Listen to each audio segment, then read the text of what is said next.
निर्देशांक ज्यामिति में दूरी सूत्र। सबसे पहले ये आपका एक चतुर्थांश है। इस चतुर्थांश में दो बिंदु मान लेते हैं। आपका एक बिंदु A है जिसके निर्देशांक x1 और y1 है, और एक दूसरा बिंदु B है जिसके निर्देशांक x2 y2 है। इन दोनों बिंदुओं के बीच की दूरी अगर आपसे पूछ रहा है, इन दोनों बिंदुओं के बीच की दूरी A और B के बीच की दूरी, तो सबसे पहला काम है x अक्ष पर एक लंब इस प्रकार से खींच लेते हैं, y अक्ष पर एक लंब इस प्रकार से खींच लेते हैं, अक्ष के समांतर एक लाइन आप इस तरीके से खींचते हैं।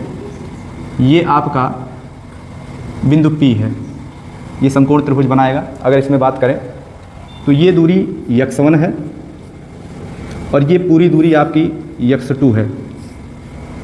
तो अगर पूरी दूरी x2 में से इतनी दूरी x1 को घटा देते हैं तो ये बीच की जो दूरी है, ये बीच की जो दूरी है वो x2 माइनस x1 होगी।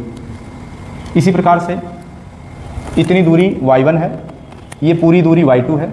अगर इस y2 में से y1 को घटा दिया जाता है तो ये जो आपकी दूरी है वो y2 माइनस y1 होगी। समकोण त्रिभुज है तो समकोण त्रिभुज ABP में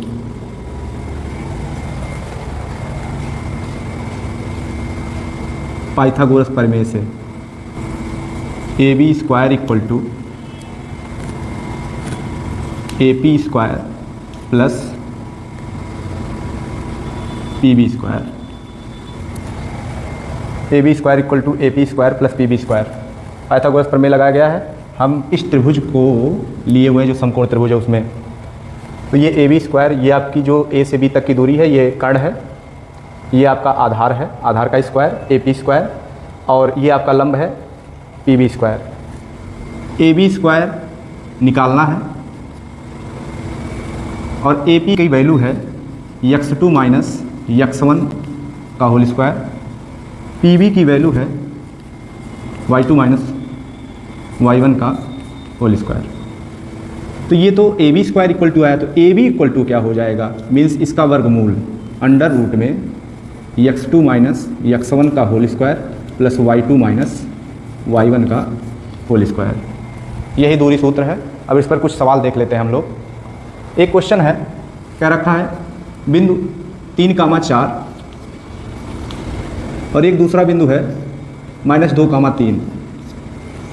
इन दोनों बिंदुओं के बीच की दूरी क्या होगी। तो दोनों बिंदुओं के बीच की दूरी का ये फार्मूला जिसको हमने निगमन किया है, दोनों बिंदुओं के बीच की दूरी AB इक्वल टू कह लेते हैं अंडर रूट में, ये आपका x1 है, ये y1 है, ये x2 है, ये y2 है। सबसे सिंपल यही है, जो पहला वाला बिंदु रहेगा, जो पहला निर्देशांक होगा उसमें इसको आप x1 y1 मानेंगे, और जो दूसरा वाला निर्देशांक होगा उसको आप x2 y2 मानेंगे।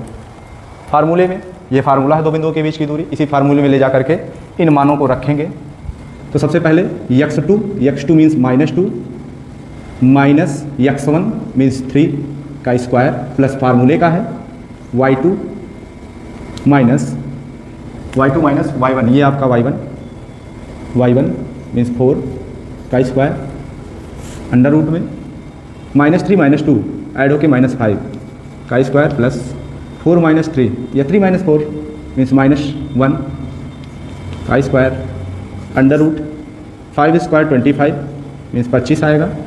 और किसी भी अगर ऋणात्मक संख्या पे ऋणात्मक संख्या पर घात सम हो तो उसका वर्ग करने पर धनात्मक संख्या आती है। यहाँ पे 25 मिला, प्लस में 1 का स्क्वायर करेंगे तो +1 हो जाएगा। 25 और 1 26, अंडर रूट में 26, AB equal to under root 26। ये आप रख, ये इतना इसका आंसर है, अंडर रूट में 26 मात्रक। दो बिंदुओं के बीच की दूरी आ गई। इस प्रकार से बहुत सारे क्वेश्चन आपको दो बिंदुओं के बीच की दूरी का देंगे। दो निर्देशांक इस प्रकार से जैसे दिए गए, ऐसे किसी अन्य अंकों को बदल करके देगा, लेकिन सबके लिए सेम यही फॉर्मेट है, यही फार्मूला आप यूज करेंगे जो दिया गया है दो बिंदुओं के बीच की दूरी का। और निर्देशांक आपको कैसे भी दिए गए हों, उसमें सबसे पहला वाला ये x1 y1 होगा जो बिंदु A होगा, और दूसरे वाले निर्देशांक में आप x2 y2 मानेंगे, और सीधा दूरी वाला सूत्र लगा करके x2 minus x1 plus y2 minus y1 का होल स्क्वायर रखेंगे, हल करेंगे, आंसर आएगा। जैसे इस प्रकार से जो ये आया हुआ है, ये आपके दूरी का सूत्र का निगमन था। ये बड़ी आसानी से हमने दो बिंदु ले लिया A और B, और इसमें पहले के निर्देशांक x1 और y1 है, दूसरे के निर्देशांक x2 और y2 हैं। हमने ए से इस वाली रेखा पर सीधी एक लाइन खींच दी एक्स अक्ष के समांतर। उसके बाद में ये एक समकोण त्रिभुज की रचना हो गई। इस समकोण त्रिभुज में अगर दूरियों की बात करें, इनकी और इनकी, मीन्स AP भुजा और PB भुजा की दूरियों की बात करें तो ये दूरी x1 है, यहाँ से लेकर के ये दूरी x2 है। अगर हम पूरी x2 में से x1 को घटा दें तो ये x2 माइनस x1 हो गया। ये इतनी दूरी y1 है, ये पूरी दूरी y2 है, यहाँ से यहाँ तक का। तो पूरी इस y2 दूरी में से इतने x1 दूरी को, इतनी पूरी दूरी में से इतनी दूरी को घटाई हुई तो शेष दूरी y2 माइनस y1। हमको कर्ण निकालना है, दो बिंदुओं के बीच की दूरी अगर निकालनी है तो इस भुजा की लंबाई हमको निकालनी है। तो पाइथागोरस प्रमेय से कर्ण का स्क्वायर, AB का स्क्वायर, आधार का स्क्वायर, AP का स्क्वायर प्लस PB का स्क्वायर। और हमने क्या किया, AP की जो लंबाई थी वो x2 माइनस x1 थी, रख दिए। PB की जो लंबाई थी y2 माइनस y1 थी, रख दिए। इनका होल वर्क कर दिए। लास्ट में चल के AB स्क्वायर इक्वल टू आई x2 माइनस x1 का whole square plus y2 minus y1 का होल स्क्वायर। लेकिन जब AB बराबर कहेंगे तो ये अंडर रूट इसका निकलेगा, तो अंडर रूट में x2 माइनस x1 का whole square plus y2 minus y1 का होल स्क्वायर, यही दूरी बात। Thank you.